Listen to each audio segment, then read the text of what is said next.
नमस्कार, सिने जगत की खबरों में आपका स्वागत है।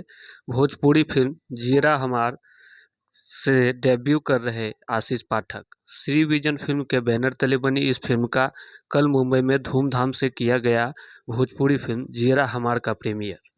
बतौर अभिनेता आशीष पाठक इस फिल्म से डेब्यू कर रहे हैं, जो कि उनकी पहली डेब्यू फिल्म है। ये पारिवारिक मनोरंजन से भरी प्रेम कहानी पर आधारित है। इस फिल्म को 18 अगस्त को सिनेमाघरों में देख सकेंगे।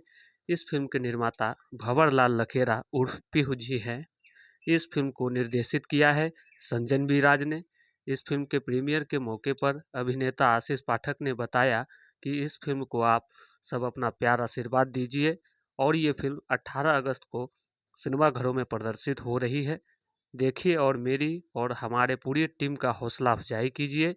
आपको बताते चले कि इस फिल्म के मुख्य भूमिका में आशीष पाठक, सिकंदर खान, निखिल जायसवाल, राज जागीर, कुणाल, नीता गुप्ता, कलीम अख्तर, ओम देव व अन्य कलाकार नजर आएंगे।